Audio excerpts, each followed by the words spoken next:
وصیت کر کے دنیا سے اٹھے جو بھی مومن اٹھے، جو بھی مسلمان اٹھے، وصیت کرنا بعض حالات میں واجب ہے، عموماً مستحب ہے۔ کربلا میں کوئی کسی سے وصیت نہیں کر رہا تھا، مگر فقیہ کیسے ترک کر سکتا ہے حکم خدا؟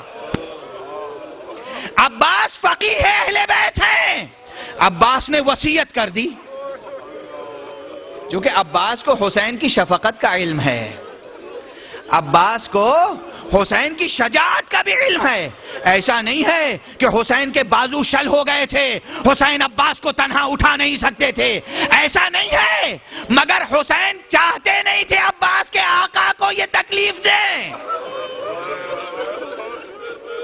عباس کو معلوم تھا سب کا لاشا حسین خیمے میں لے گئے،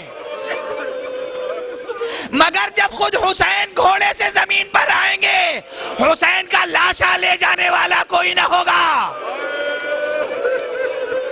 توجہ رہے، جتنے بنی ہاشم میں تھے سب کے لاشیں حسین ایک خیمے میں لائے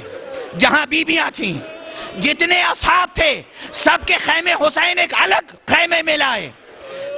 میدان سے ایک خیمے میں لائے جہاں لا کر لاشوں کو رکھا، حسین کا اہتمام، تاکہ لاشیں، شہداء کے لاشیں زیر آفتاب خاک پر پڑے نہ رہ جائیں، حسین کا اہتمام تھا، ایک خاص خیمے میں لے آئے۔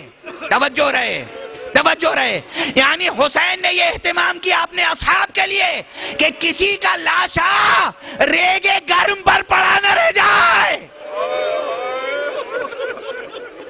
کسی کا لاشا زیر آفتاب پڑا نہ رہ جائے۔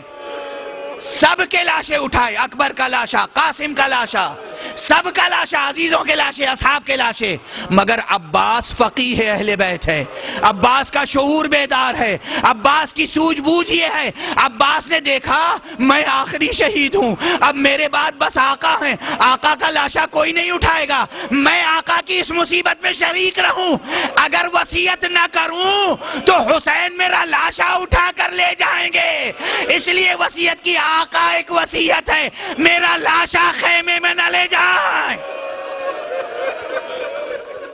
عباس کی یہ وصیت عباس کی فقاہت کی دلیل ہے،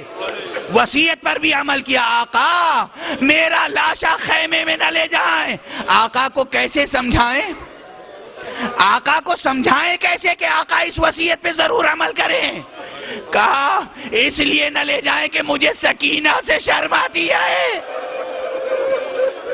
میں بچوں سے پانی کا وعدہ کر کے آیا تھا، یہ وعدہ پورا نہ کر سکا، اس لیے آقا آپ مجھے یہیں زیر آسمان اسی جلتی ہوئی ریت پر رہنے دیں، آپ میرا لاشا نہ اٹھائیں۔